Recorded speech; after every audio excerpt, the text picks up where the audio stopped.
dalawang garbage bag na natagpuan sa isang tulay sa Antipolo City. Isa pang kahina-hinalang sako ang nakita sa barangay San Jose, Antipolo City. Asan yung patay? Sir, ayun po. Kaya pala may nangangamoy bulok doon sa construction kasi may tinapon palang patay dyan. Gusto nyo sir, samahan ko po kayo sa baba. Bas, tingnan nyo nga. Tara, sama mo ako. Sige sir, tara po.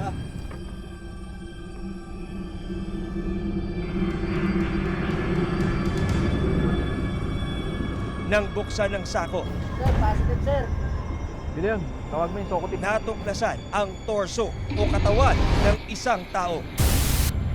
Nang suriin, nakitang may portrait o tattoo ng 5 tao ang likod ng katawan.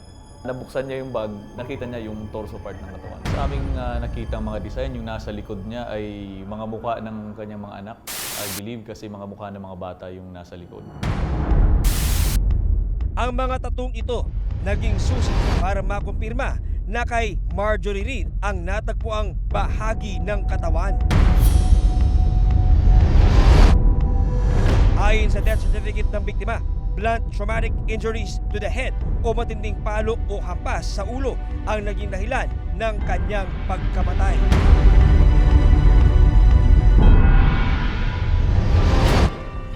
Noong mga sandaling yun, hindi pa rin natatagpuan ang bewang at hita ng biktima. Paano sinapit ni Marjorie ang karumal-dumal na krimen?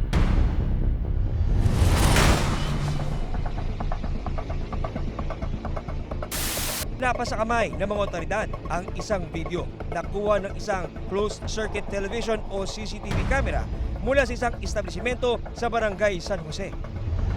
Makikita sa video ang pagdating ng isang lalaki sakay ng isang motorsiklo. Tumigil ang motorsiklo sa gilid ng kalsada. Ang lalaki tila may bitbit na kahina-hinalang bagay at itinapon sa bangin sa gilid ng daan. Matapos ang 30 segundo, agad ding umalis ang lalaki. Sino ang lalaki sa CCTV video? May kinalaman kaya siya sa nangyaring pagpatay kay Marjorie?